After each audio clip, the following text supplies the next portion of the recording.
Dua buah sarkofagus atau peti mati dari batu ditemukan di Desa Mengening, Kecamatan Kubu Tambahan, Buleleng.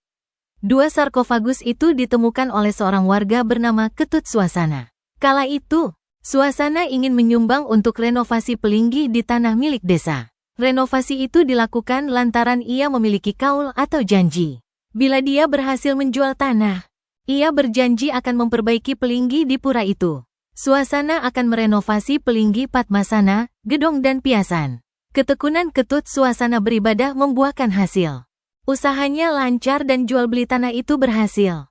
Janjinya pun dipenuhi untuk renovasi Pelinggi sebanyak 300 juta rupiah. Ketut Suasana kemudian berdiskusi dengan prajuru adat terkait niatnya itu.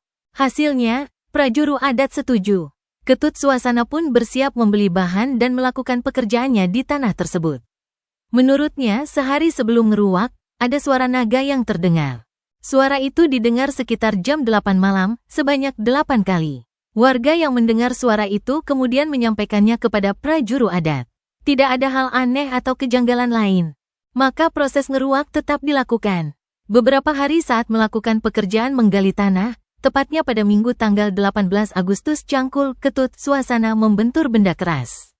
Setelah digali lagi, ternyata terdapat benda seperti peti mati yang terbuat dari batu. Dari penggalian yang dilakukan saat renovasi Pelinggi itu, ditemukan dua buah sarkofagus. Di dalamnya terdapat tulang manusia dewasa yang sudah rapuh. Benda lain seperti guci dan besi juga terdapat di dalamnya. Terpisah, Kelian Desa Adat Mengening, Kadek Astawa Wijaya menyebutkan, sarkofagus itu ditemukan pada kedalaman 70 cm. Penemuan itu lantas dilaporkan ke Dinas Kebudayaan Kabupaten Buleleng agar dilakukan penelitian lebih lanjut. Sementara prajuru desa juga akan mengambil tindakan untuk upacara atas penemuan benda kuno itu.